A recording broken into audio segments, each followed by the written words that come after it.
اگر خط در کشی. سلام. جب ہم پریشان ہوتے ہیں، مضطرب ہوتے ہیں یا بے چین ہوتے ہیں تو ہمیں خلوت اور سکون کی تلاش ہوتی ہے تاکہ ہم کچھ لمحے آرام سے گزار سکیں. جیسے ایک گلاس شربت یا پھولوں کا عرق اگر ہم کمرے کے گوشے میں رکھ دیتے ہیں تو کچھ دیر کے بعد اس کے ذرات بیٹھ جاتے ہیں اور باقی اس کا صاف و زلال حصہ اوپری سطح پر آ جاتا ہے. اس کے گرد و غبار کے عناصر اس سے الگ ہو جاتے ہیں اور اس کی نچلی سطح پہ بیٹھ جاتے ہیں. مولانا رومی کا ماننا یہ ہے کہ ہمیں اپنی روح کی تسکین کے لیے بھی کچھ ایسے ہی لمحات کا انتخاب کرنا چاہیے. ماہ رمضان ایسے ہی موقعوں میں سے ایک موقع ہے. ہماری روح کا شربت اور ہمارے مشروب روح کی اس مہینے میں تطہیر ہوتی ہے. اس کا غلیظ اور گرد و غبار مواد الگ ہو جاتا ہے، اس کی خاک نیچے بیٹھ جاتی ہے.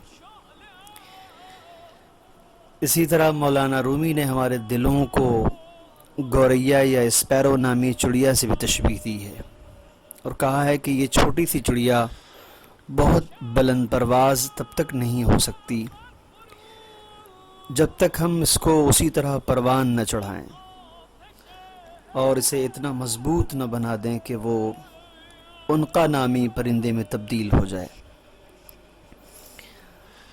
وہ عنقا نامی افسانوی پرندہ کہ جو اپنی بلند پروازی کی بنیاد پر اس کوہ حقیقت کی بلندی تک پہنچ سکتا ہے. یہ ساری باتیں مولانا رومی نے ایک شعر میں کہی ہیں جو ایک ایسے کلام سے ماخوذ ہے جس کا موضوع ماہ رمضان اور روزہ داری ہے. وہ کہتے ہیں از دور به صاف آییم، یعنی از وضعیتی که جانمون دردیگون هست با روزه‌داری به وضعیت صاف میرسیم اگر روزه‌دار واقعی باشیم.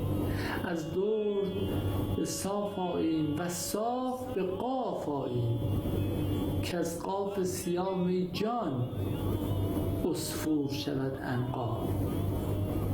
اگر به قله قاف حقیقت برسیم این گنجشک کوچک جانمون تبدیل به عنقا میشه. گنجشک جانتون در ماه مبارک